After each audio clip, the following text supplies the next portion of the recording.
ایوب باب نمبر 13۔ یہ سب کچھ میں نے اپنی آنکھوں سے دیکھا، اپنے کانوں سے سن کر سمجھ لیا ہے۔ علم کے لحاظ سے میں تمہارے برابر ہوں، اس ناطے سے میں تم سے کم نہیں ہوں، لیکن میں قادر مطلق سے ہی بات کرنا چاہتا ہوں، خدا کے ساتھ ہی مباحثہ کرنے کی آرزو رکھتا ہوں۔ جہاں تک تمہارا تعلق ہے، تم سب فریب دہ، لیپ لگانے والے اور بیکار حکیم ہو۔ کاش تم سراسر خاموش رہتے، ایسا کرنے سے تمہاری حکمت کہیں زیادہ ظاہر ہوتی۔ مباحثے میں ذرا میرا موقف سنو، عدالت میں میرے بیانات پر غور کرو۔ کیا تم خدا کی خاطر کھجرو باتیں پیش کرتے ہو؟ کیا اسی کی خاطر جھوٹ بولتے ہو؟ کیا تم اس کی جانبداری کرنا چاہتے ہو، خدا کے حق میں لڑنا چاہتے ہو؟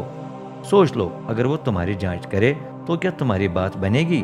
کیا تم اسے یوں دھوکہ دے سکتے ہو جس طرح انسان کو دھوکہ دیا جاتا ہے؟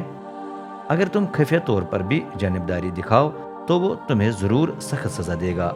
کیا اس کا رعب تمہیں خوف زدہ نہیں کرے گا؟ کیا تم اس سے سخت دہشت نہیں کھاؤ گے؟ پھر جن کہاوتوں کی یاد تم دلاتے رہتے ہو وہ راہ کی امثال ثابت ہوں گی۔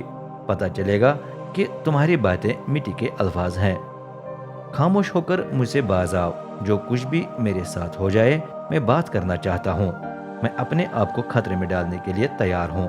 میں اپنی جان پر کھیلوں گا، شاید وہ مجھے مار ڈالے، کوئی بات نہیں، کیونکہ میری امید جاتی رہی ہے۔ جو کچھ بھی ہو میں اسی کے سامنے اپنی راہوں کا دفاع کروں گا، اور اس میں پناہ لیتا ہوں کہ بے دین اس کے حضور آنے کی جرت نہیں کرتا۔ دھیان سے میرے الفاظ سنو، اپنے کان میرے بیانات پر دھرو۔ تمہیں پتہ چلے گا کہ میں نے احتیاط اور ترتیب سے اپنا معاملہ تیار کیا ہے۔ مجھے صاف معلوم ہے کہ میں حق پر ہوں۔ اگر کوئی مجھے مجرم ثابت کر سکے تو میں چپ ہو جاؤں گا، دم چھوڑنے تک خاموش رہوں گا۔ ایوب کی مایوسی میں دعا۔ اے خدا، میری صرف 2 درخواستیں منظور کر تاکہ مجھے تجھ سے چھپ جانے کی ضرورت نہ ہو۔